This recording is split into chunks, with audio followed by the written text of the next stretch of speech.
मेरे बहुत बहुत प्यारे साथियों, आप सभी को डॉक्टर विजय अग्रवाल का बहुत बहुत प्यार भरा नमस्कार। फ्रेंड्स, अंतर्मुखी और बहुमुखी व्यक्तित्वों के बारे में आप सबके बहुत से विचार मुझे मिल रहे हैं और ये मेरे लिए खुशी की बात है। आप सब अपनी अपनी समस्याएं भी शेयर कर रहे हैं, जैसा कि मैं फ्राइडे को आप सबसे चर्चा कर चुका हूं। आइए अब इसी विषय को आगे बढ़ाते हैं। दोस्तों, जब हम अंतर्मुखी व्यक्तित्व की बात करते हैं तो संकोच, डर, भय उसकी चर्चा हम लोग कर चुके हैं। लेकिन व्यक्तिगत तौर पर मुझे ये लगता है कि जो अंतर्मुखी व्यक्तित्व का मालिक होता है उसमें कहीं न कहीं रचनात्मकता की क्षमता ज्यादा होती है। देखिए, जो रचनात्मकता की क्षमता है, एक constructive approach, constructive work, constructive thought, यानी कि कुछ रचने की छटपटाहट, कुछ करना है। और ये जो कुछ करना है यानी कि कुछ नया करना है, कुछ भी करना है, कुछ रचना है, कुछ बनाना है, ये व्यक्ति में मूलभूत रूप से रहते ही रहते हैं, मेरा ये मानना है। अब सवाल ये उठता है कि ये जो कुछ बनाना है, इस बनाने को हम रूप क्या दे पाते हैं, किस रूप में बना पाते हैं। कोई पेंटिंग कर रहा है, कोई सिंगिंग कर रहा है, कोई बहुत बड़ा नया व्यापार शुरू कर दिया, कोई बिल्कुल एक नए तरीके का इन्वेंशन कर जाता है, कोई किताबें लिख जाता है। इस तरीके से वो रचता है। जहां तक तो मुझे लगता है कि एक संतान को जन्म देना शायद इस पृथ्वी पर होने वाली सबसे बड़ी रचनात्मक गतिविधि है, सबसे बड़ी रचनात्मकता है, जो प्रकृति ने केवल महिलाओं को ही सौंपा है। आप देखिए कि जो माँ की बनने की जो छटपटाहट होती है वो कितनी तीव्र होती है, और दुर्भाग्य से जो इस स्थिति में स्वयं को नहीं पाती, उनकी जो मानसिक स्थिति है वो बड़ी खराब सी हो जाती है। तो खराब सी इसलिए केवल नहीं हो जाती कि वो मां नहीं बन पा रही हैं, बल्कि उससे ज्यादा मुझे लगता है कि इसलिए होती है क्योंकि वो कुछ रच नहीं पा रही हैं। प्रकृति ने जिसके लिए उनका निर्माण किया है, ऐसा नहीं कि सिर्फ इसी के लिए निर्माण किया है, लेकिन प्रकृति ने ये अद्भुत क्षमता केवल उनमें दी हुई है और उनको लगता है कि वो अद्भुत क्षमता हमारे पास नहीं है। तो जो रचनात्मकता की छटपटाहट है वो बहुत बड़ी छटपटाहट होती है। अब ये दो रूपों में व्यक्त होती है, जो हम अभी जिस संदर्भ में बात कर रहे हैं, अंतर्मुखी व्यक्तित्व के रूप में, बहिर्मुखी व्यक्तित्व के रूप में।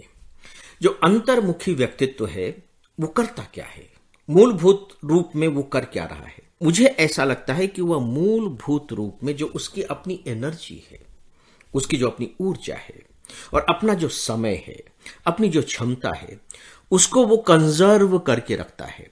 कंजर्व करके रखता है का मतलब है कि वो संचित करके रखता है, उसे वो बिखेरता नहीं है, वो अपने ही अंदर उतरता चला जाता है। उसे ऐसा लगता है कि मैं कहीं बहुत बाहर जाऊंगा, लोगों से मिलूंगा तो मेरा समय खराब होगा, मैं बहुत ज्यादा कहीं बातें करूंगा तो उससे मेरी ऊर्जा खराब होगी, ऊर्जा बेकार जाएगी, तो क्या मतलब है ऐसे।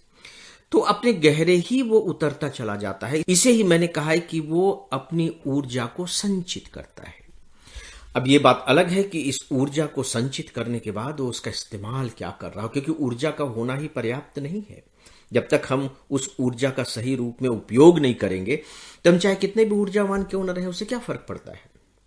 मैं यहां से एक व्यक्तित्व के बारे में बात करना चाहूंगा। इनका नाम है केशव देशी राजू, जो हमारे राष्ट्रपति रहे हैं राधा कृष्णन जी। राधा कृष्णन जी इनके नाना लगते थे, यानी कि ये राधा कृष्णन जी की बेटी के बेटे थे, आईएएस ऑफिसर थे। पहले उत्तर प्रदेश कैडर में थे, शायद बाद में विभाजन के बाद उत्तराखंड वो चले गए, अब वो रिटायर हो चुके हैं। तो जब मसूरी में हम लोग ट्रेनिंग कर रहे थे तो हम जो कुछ प्रोफेशनल्स थे तो उनके जो कोर्स डायरेक्टर हुआ करते थे वो देशु राजू साहब ही हुआ करते थे। तो जो आपका कोर्स डायरेक्टर होता है, समय समय पर आपको उनकी जरूरत पड़ती रहती कुछ पूछने के लिए, जानने के लिए। तो हम लोगों में एक बात प्रचलित हो गई थी कि अगर केशव देशु राजू जी से कुछ पूछना है या उन्हें ढूंढना है तो आप लाइब्रेरी चले जाइए, वो वहां बैठे मिल जाएंगे। और ये सच भी होता था, वो वहां बैठे मिल जाते थे, बाकायदे किताब पढ़ते रहते थे। बहुत ही अंतर्मुखी व्यक्तित्व, बहुत कम बातें करते थे, लेकिन बहुत भले व्यक्ति थे, बहुत ही ज्यादा वो हेल्पफुल थे। पढ़ने में उनका खूब मन लगता था। मतलब यहां तक स्थिति देखी गई कि जब उन्हें डीएम की पोस्टिंग दी जाती थी तो वो मना कर देते थे किसी तरह से, नहीं नहीं मुझे डीएम नहीं बनना है। अब आप बताइए कि आईएएस अफसर कोई डीएम ना बने, क्योंकि डीएम बनना ही उनके जीवन का सबसे बड़ा सपना होता है और बने रहना चाहते हैं। बात अलग है कि बने रह नहीं सकते आप। और बाद में जब वो गवर्नमेंट ऑफ इंडिया में हेल्थ सेक्रेटरी बने तो उन्होंने बहुत ज़्यादा सुधार किए, खासकर स्वास्थ्य के क्षेत्र में। मैं अखबारों में पढ़ता था, उस समय तो मैं भोपाल आ चुका था, लेकिन मुझे बेहद खुशी होती थी। अभी एक मॉडल मैंने आपके सामने अंतर्मुखी व्यक्तित्व का रखा है केशव देसुराज जी के रूप में। इस पर आप विचार करके देखिए कि वो ज़्यादा लोगों से मिलजुल नहीं रहे हैं, लेकिन बहुत हेल्पफुल है, बहुत ही विनम्र है, बहुत ही अच्छे व्यक्ति हैं, बहुत ही भले व्यक्ति हैं। और मैंने कहा कि जब वो हेल्थ सेक्रेटरी बने तो उन्होंने बहुत सारे सुधार किए, बहुत सारे जो भ्रष्टाचार के केंद्र थे उन्हें रोका, बहुत सारे चीज़ों को खत्म किया और सुधार किए। तो ये उनकी रचनात्मकता थी। तो जो अंतर्मुखी व्यक्तित्व होते हैं उनमें रचनात्मकता की संभावनाएं ज्यादा प्रबल हो जाती है। मैं ये नहीं कह रहा हूं कि सिर्फ इन्हीं में ही प्रबल होती है, नॉट एट ऑल, ज्यादा प्रबल हो जाती हैं। तो दोस्तों, आज इस विषय पर बस इतना ही। मुझे इजाजत दें।